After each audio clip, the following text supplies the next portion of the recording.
یوم یفر المرء من اخیہ، قیامت کے دن ایک بھائی دوسرے بھائی سے دور بھاگے گا۔ کیوں؟ کیونکہ وہ بھائی آ کر کے کہے گا ارے میں تیرا بڑا بھائی تھا، دنیا میں میں نے تیرے اوپر بہت مال خرچ کیا اور تم کو میں نے پڑھایا لکھایا بڑا کیا ہے، تجارت میں نے تجھ کو ڈیولپ کیا ہے، آج مجھے جنت میں جانے کے لیے ایک نیکی کی کمی پڑ رہی ہے، ذرا ایک نیکی دے دے۔ وہ نہیں دے گا، وہ بھاگ جائے گا، بیوی سے بھاگ جائے گا، شوہر سے بیوی بھاگ جائے گی، اولاد ماں باپ کو دیکھ کر کے بھاگ جائے گی، ماں باپ اولاد سے بھاگ جائیں گے، ہر ایک دوسرے کو اپنا چہرہ دکھانے سے چھپائے گا، اپنا چہرہ چھپائیں گے، کہیں کوئی میرا جاننے والا نہ آ جائے اور آ کر کے پوچھ نہ لے کہ میں نے دنیا میں تمہارے اوپر فلاں فلاں احسان کیا تھا، آج مجھے اس احسان کے بدلے میں صرف ایک نیکی دے دو۔ قیامت میں کوئی ایک نیکی دینے والا نہیں ہے۔ اب وہ کیا کرے گا؟ کوئی نیکی دینے والا نہیں ہے، چلو فلاں نے مجھے گالی دی تھی، چلو بھاگو اس کے پاس، اے اللہ اس کو ابھی جنت میں مت بھیجنا، ابھی اس کو سٹاپ روکے رکھو۔ کیا بات ہے؟ اللہ اس نے مجھے دنیا میں مارا تھا، اچھا مارا تھا، گالی دی تھی، اچھا میرا مال اس نے کھا لیا تھا ناجائز طریقے پر، اچھا چلو پہلے اس کا انصاف کرو۔ ایک سینگ والی بکری نے اگر بے سینگ والی بکری کو مارا ہے تو قیامت میں اللہ تعالیٰ دونوں بکریوں کو زندہ کرے گا، بے سینگ والی بکری کو اللہ سینگ دے گا اور بدلہ دلوائے گا، پھر دونوں کو مٹی کر دیا جائے گا۔ لیکن انسان کا معاملہ تو ایسا نہیں ہے نا، انسان کو تو وہاں بھی ہمیشہ رہنا ہے، اس لیے وہاں پر بدلہ دلوایا جائے گا۔ کیا بدلہ دلوایا جائے گا؟ فَيَقْعُدْ، اس آدمی کو وہاں بٹھا دیا جائے گا، جو آدمی ہے مجرم اس کو بٹھا دیا جائے گا۔ فَيَقْتَصُّ هَذَا مِنْ حَسَنَاتِهِ، ادھر سے ایک آدمی آ کر کے اس کے نام اعمال میں جو نیکیاں ہیں وہ لے لے گا، جتنا اس نے دنیا میں ستایا تھا اس حساب سے لے لے گا۔ وَهَذَا مِنْ حَسَنَاتِهِ، دوسرا آدمی آئے گا وہ اپنے حساب سے اس کی نیکیاں لے لے گا، مال کھا لیا تھا یا گالی دی تھی یا قتل کیا تھا یا مارا تھا، برا بھلا کہا تھا، اس حساب سے وہ آدمی اس کے نام اعمال میں سے نیکیوں کو لے لے گا۔ اس طرح لوگ آتے جائیں گے اور اس مجرم کے نام اعمال میں جتنی نیکیاں ہوں گی وہ لیتے جائیں گے۔ فَإِن فَنِيَتْ مِنْ حَسَنَاتِهِ قَبْلَ أَن يُقْتَصَّ مَا عَلَيْهِ مِنَ الْخَطَايَا، اگر اس کے نام اعمال میں سے نیکیوں کو بانٹتے بانٹتے ساری نیکیاں ختم ہو جائیں گی اور بھی لائن لگی ہوئی ہے لوگوں کی، فلاں بادشاہ بھائی بھی آئے، سلیم بھائی بھی آئے، عبداللہ بھائی بھی آئے، انہوں نے اپنا اپنا حق قیامت میں لے لیا، لیکن اور بھی لائن لگی ہوئی ہے، ایک لنگڑا آدمی بھی آ رہا ہے، اے اللہ اس نے مجھے بھی مارا تھا دنیا میں، اب اس کے نام اعمال میں کیا ہے؟ کچھ نہیں ہے، پوری نیکیاں چلی گئیں، ساری نمازیں ختم ہو گئیں، سارے روزے ختم ہو گئے، ساری زکوٰۃ صدقات و خیرات مسجد میں مدرسے میں یتیموں میں بیواؤں میں جو مال اس نے تقسیم کیا تھا سب کا ثواب لوگوں میں بانٹ دیا گیا، اور بھی لوگ آ رہے ہیں اس کے خلاف شکایت کرنے کے لیے۔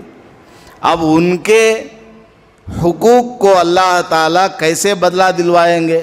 ان کے حقوق کا بدلہ تو حضور پاک صلی اللہ علیہ وسلم نے فرمایا وَخِذَ مِنْ خَطَایَاهُمْ، جو لوگ آ رہے ہیں جن کا حق اس مجرم نے دنیا میں ضائع کیا تھا، ادا نہیں کیا تھا، ان لوگوں کے گناہوں کو اللہ تعالیٰ لے گا، فَطُرِحَ عَلَيْهِ، ان کے گناہوں کو اس کے سر پہ ڈال دے گا، ان کے گناہوں کو اس کے سر پہ اللہ ڈال دے گا. وہ آئے گا اپنے تھوڑے گناہ گالی کے بدلے میں ڈال کر کے جائے گا. یہ آئے گا تھوڑے گناہ اس نے جو مال دنیا میں کھا لیا تھا اسی حساب سے اس کے سر پہ ڈال کر چلا جائے گا. اس طرح سارے لوگ اپنے اپنے گناہ اس آدمی کے سر پر ڈال کر چلے جائیں گے. ثم طرح فی النار، پھر یہ اس آدمی کو جہنم میں ڈال دیا جائے گا. لیکن یہ آیا کیسے تھا؟ جب اللہ کی بارگاہ میں یہ سب سے پہلے حاضر ہوا تھا بِصَلَاتِهِ، بہت ساری نمازیں لے کر کے آیا تھا. بِصِيَامِهِ، بہت سارے روزے لے کر کے آیا تھا. بِزَكَاتِهِ، بہت سی زکوٰۃ یہ لے کر کے آیا تھا. بہت اچھے اعمال یہ لے کر کے آیا تھا. لیکن دنیا میں چونکہ اس نے لوگوں کو ستایا تھا، لوگوں کا حق دبا لیا تھا یا لوگوں کو مارا تھا، ان کی برائی وغیرہ کی تھی، اس کی وجہ سے لوگوں میں اس کے اچھے اعمال کا ثواب تقسیم کر دیا گیا. بالآخر اس کے نام اعمال میں کوئی نیکی باقی نہیں رہی، اور ادھر سے لوگ اور بھی آ رہے ہیں اور اپنا حساب چاہتے ہیں. تو اللہ نے کیا کیا؟ آنے والے لوگوں کے گناہوں کو اس کے سر پہ ڈال دیا. بالآخر یہ آدمی جہنم میں چلا گیا. تو حضور اکرم صلی اللہ علیہ وسلم نے فرمایا یہ ہے مفلس. شروع میں سوال کیا تھا حضور نے، ہل تدرون من المفلس، کیا تم جانتے ہو مفلس کون ہے؟ صحابہ نے سیدھا سادہ جواب دیا تھا، مفلس فلوس، جس آدمی کے پاس من لا درہم لہ ولا متاع، جس آدمی کے پاس روپیہ پیسہ نہ ہو، جس آدمی کے پاس کوئی قیمتی سامان نہ ہو، وہ مفلس ہے ہمارے اعتبار سے. تو حضور پاک صلی اللہ علیہ وسلم نے جواب میں ارشاد فرمایا مفلس میری امت میں سے وہ آدمی ہے جو قیامت میں بہت سارے اچھے اعمال کو لے کر حاضر ہوگا، لیکن دنیا میں لوگوں کے حقوق ادا نہ کرنے کی وجہ سے اس کے سارے اعمال لوگوں میں تقسیم کر دیے جائیں گے. یہ بالکل خالی ہاتھ ہو جائے گا، الٹا اس کے اوپر گناہوں کا بوجھ آ جائے گا اور جہنم میں چلا جائے گا. تو اس حدیث سے ہمیں کیا معلوم ہوا کہ صرف نماز پڑھ لینے سے کام نہیں چلنے والا، صرف زکوٰۃ دینے سے، رمضان کے روزے رکھ لینے سے اور حج کر لینے سے کام چلنے والا نہیں ہے. لوگوں کے جو حقوق ہیں ان کو ادا کرنا بھی بہت ضروری ہے. ماں باپ کا کیا حق ہے اس کو جاننا ضروری ہے. اولاد کی ذمہ داری ہے کہ وہ اپنے ماں باپ کے حقوق کو جانے. ماں کا کیا حق ہے، باپ کا کیا حق ہے. اگر آپ کے پڑوس میں کوئی مسلمان رہتا ہے یا کوئی غیر مسلم رہتا ہے، آپ کی ذمہ داری ہے کہ پڑوسی کے کیا کیا حقوق ہیں، مسلمان ہے تو کیا حق ہے، غیر مسلم ہے تو کیا حق ہے، آپ کو جاننا ضروری ہے. کوئی آ کر آپ کو نہیں بتائے گا، آپ کے اوپر خود ذمہ داری ہے کہ آپ خود سے جا کر کے علماء سے پوچھ کر کے معلوم کریں. اگر آپ شوہر ہیں تو آپ کی ذمہ داری ہے کہ آپ اپنی بیوی کے حقوق کو جانیں. اکثر میاں بیوی کے درمیان جو جھگڑے پیدا ہوتے ہیں وہ ایک دوسرے کے حقوق کو نہ سمجھنے کی وجہ سے، ایک دوسرے کا کیا حق ہے نہ جاننے کی وجہ سے ہی جھگڑے ہوتے ہیں. اگر ایک دوسرے کا حق سمجھ لیں تو پھر کوئی جھگڑا نہیں، کوئی جھگڑا نہیں. ابھی چند دن پہلے ایک مسئلہ آیا تھا، اس میں میاں بیوی کے درمیان جو مس انڈرسٹینڈنگ ہے، جو لڑائی آ گئی، طلاق تک کا جو مسئلہ آ گیا، وہ اس کی وجہ کیا؟ ایک دوسرے کا حق کسی نے نہیں سمجھا. شوہر کیا حق ہے بیوی کے اوپر، بیوی کو معلوم نہیں. بیوی کا کیا حق ہے شوہر کے اوپر، شوہر کو معلوم نہیں. بیوی کا کیا حق ہے شوہر کے اوپر، اس کو کھانا پینا دے اور اس کو رہنے کے لیے انتظام کرے، الگ سے انتظام کرے. کیوں؟ اس کو سمجھیے گا. ایک بڑا بھائی ہے, اس کے 2-3 اور بھائی ہیں, سب مل جل کے رہتے ہیں, تو وہاں کیا مسئلہ آئے گا؟ سب سے پہلا مسئلہ آئے گا پردے کا. اس کی بیوی اس کے لیے نامحرم, اس کی بیوی اس کے لیے نامحرم, اس کی بیوی اس کے لیے نامحرم ہے. یعنی یہ اس کی بیوی کو نہیں دیکھ سکتا, یہ اس کی بیوی کو نہیں دیکھ سکتا. ایک دوسرے کی بیوی کو دیکھنا جائز نہیں ہے.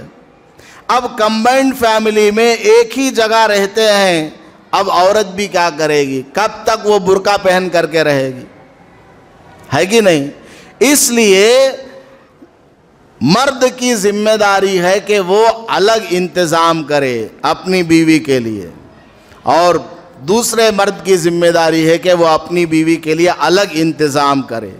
اگر خدا نہ خواستہ کسی آدمی میں الگ مکان کا انتظام نہیں ہے تو اسی مکان میں الگ کمرہ اس کو دے دے, اپنی بیوی کے لیے الگ کمرہ الگ جگہ دے دے, وہ اسی میں رہے گی, اپنا کام و کاج کرتی رہے گی. سمجھ میں آ گئی بات؟ اگر ایک ساتھ رہتے ہیں اور ایک ساتھ رہن سہن ہے, وہاں عورت کے لیے برقع پہن کر 24 گھنٹے رہنا بہت بڑی مصیبت ہے. اب اس کے لیے کیا ہے؟ کپڑا جو ہے ڈھیلا ڈھالا پہنے, اور جب بھی وہ اپنے کچن سے یا اپنے روم سے نکل کر باہر آئے مکمل پردے کے ساتھ, یعنی برقع پہننے کی ضرورت نہیں ہے, کپڑا ڈھیلا ڈھالا ہو اور چہرے کا جو چادر ہے اس کو تھوڑا لمبا کر کے رکھے تاکہ کسی کی نظر نہ پڑے. اور جو گھر میں مرد ہے نامحرم, وہ کیا کرے؟ اپنی نگاہ کو نیچا رکھے. اگر ضرورت کے لیے جائے, بس ضرورت پوری ہو گئے ہٹ جائے, جب ضرورت کے لیے جائے تو کیا کرے؟ نگاہ کو نیچا رکھے. اب یہ ساری چیزیں, اتنی ساری قیودات ہیں, شرطیں ہیں, اس کے ساتھ میں ہم لوگ زندگی گزاریں گے تو ہمارے لیے کیا ہو جائے گا؟ دشواری آئے گی کہ نہیں آئے گی؟ اسی لیے شریعت کا حکم یہ ہے کہ جیسے ہی کوئی لڑکا کسی لڑکی سے شادی کرے تو اس کے کھانے پینے کا انتظام کرے, اور کیا کرے؟ اس کے الگ رہنے کا انتظام کرے. چاہے ایک ہی گھر میں الگ رہنے کا انتظام کرے یا الگ جگہ انتظام کرے. خاص مکان کا ہونا کوئی ضروری نہیں ہے, کرائے کا مکان ہی صحیح. اور کمبائنڈ فیملی میں ایک مصیبت یہ بھی آتی ہے, ساس نے بہو کو ڈانٹ دیا, نڑند نے آ کر کے کچھ کہہ دیا, یا بڑے بھائی کی بیوی نے چھوٹے بھائی کی بیوی کو کچھ کہہ دیا, یا اس نے اس کو کچھ کہہ دیا, اس کے بچے نے اس کو مارا, اس کے بچے نے اس کو مارا. ہوتا ہے کہ نہیں ہوتا؟ اس طرح جھگڑے ہوتے ہوتے یہاں تک جھگڑا آگے بڑھ جاتا ہے کہ آپس میں ایسا افتراق, ایسی جدائی ہو جاتی ہے کہ پھر زندگی میں کبھی بات ہی نہیں کرتے ایک دوسرے کو. اس لیے شریعت کا حکم یہ ہے کہ بیوی کو الگ مکان دو, الگ رہنے کا انتظام کرو. اب اگر کوئی الگ جانا چاہے, اس کے اوپر لوگ انگلی ڈالتے ہیں, دیکھو بھائی انہیں الگ جانا چاہتا ہے, یہ آدمی اپنی شادی ہوتے ہی ماں باپ سے الگ ہو گیا. دیکھو لوگ بولتے ہیں کہ نہیں بولتے ہیں؟ ایسا نہیں ہے, وہ الگ جا رہا ہے جسمانی اعتبار سے, ورنہ ماں باپ کے ساتھ اس بچے کا تعلق ہے, ماں باپ کی خدمت کرے, ان کے گھر کا کرایہ ادا کرے. اگر ماں باپ کے پاس خود مال نہیں ہے تو وہ بیٹا اپنی ماں باپ کے روزی کا بھی انتظام کرے اور گھر کے کرائے کا بھی انتظام کرے. یہ بہت لمبی ٹاپک ہے, اس سلسلے میں الگ سے 1-2 گھنٹہ بیان کرنے کی ضرورت ہے. تو میں یہ عرض کر رہا تھا, قیامت میں ہم سب پکڑے جائیں گے اگر ہم نے لوگوں کے حقوق کو نہیں جانا اور نہیں ادا کیا. تو شوہر کو چاہیے کہ وہ بیوی کے حقوق کو جانے, بیوی کو چاہیے کہ وہ شوہر کے حقوق کو جانے, ساس سسر کے حقوق کو جانے. اور جیسے پارٹنر ہیں, ایک پارٹنر دوسرے کے ساتھ پارٹنرشپ کرتا ہے تو دونوں کے درمیان کیا حقوق ہیں, شریعت کے کیا احکام ہیں, اس کو جاننا بھی ضروری ہے۔ استاد شاگرد کے حقوق کو جانے، شاگرد استاد کے حقوق کو جانے۔ ایک دوسرے کے حقوق کو جانے بغیر ہم اسی طرح زندگی گزارتے رہیں گے، ہمارے درمیان لڑائیاں، جدائیاں، برائیاں پیدا ہوتی چلی جائیں گی۔ ایک درخواست آپ سے کرتا ہوں، جتنے نوجوان ہیں بے شادی شدہ، جتنے نوجوان ہیں بے شادی شدہ، ان سب سے میری درخواست ہے، بلکہ ہر جگہ یہ ہونا چاہیے۔ وہ کیا ہے؟ شادی کورس۔ شادی کورس۔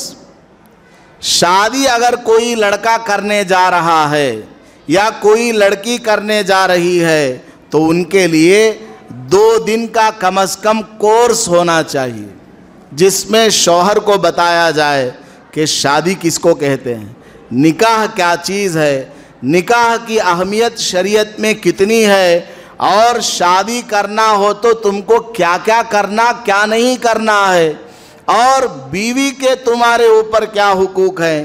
اسی طرح لڑکیوں کے لیے بھی الگ سے شادی کورس ہو اور ان کو بھی بتایا جائے کہ تمہارے ذمے شوہر کے کیا کیا حقوق ہیں، ان کے گھر والوں کے کیا کیا حقوق ہیں، باضابطہ ان کے لیے الگ، ان کے لیے الگ، یا ایک ساتھ پردے کا انتظام ہو۔ 2 دن کا شادی کورس ہر محلے میں، ہر شہر میں، ہر ملک میں ہونا چاہیے۔ یہ اگر ہو جائے گا انشاءاللہ طلاق کی جو شرح ہے، طلاق کا جو پرسنٹیج ہے وہ مائنس میں چلا جائے گا۔ کوئی کسی کو طلاق ہی نہیں دے گا، کیونکہ ایک دوسرے کا حق جانتا ہے اور حق کو ادا ضرور کرے گا۔ 99% لوگ انشاءاللہ ایک دوسرے کا حق پہچانیں گے، سمجھیں گے اور ادا کریں گے۔ تو اس لیے شادی کورس کا آپ لوگ انتظام کریں۔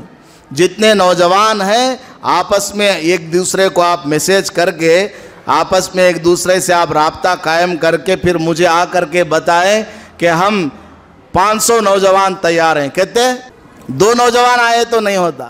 آپ جتنے نوجوان ہیں، آپ کا پورا نوجوانوں کا بہت بڑا گروپ ہوتا ہے، کالج کا گروپ ہے، وہ فٹ بال گراؤنڈ کا گروپ ہے اور جم کا گروپ ہے کہ نہیں؟ نوجوانوں کے الگ الگ گروپ ہوتے ہیں۔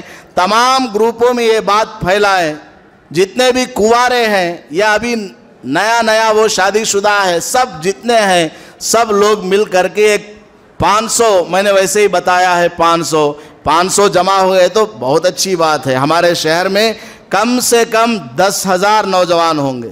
ہمارے شہر میں کم سے کم، میں اپنے الٹے دماغ سے سوچ کر بتا رہا ہوں، 10,000 نوجوان تو ہوں گے، اس میں 500 تو کچھ بھی نہیں ہے۔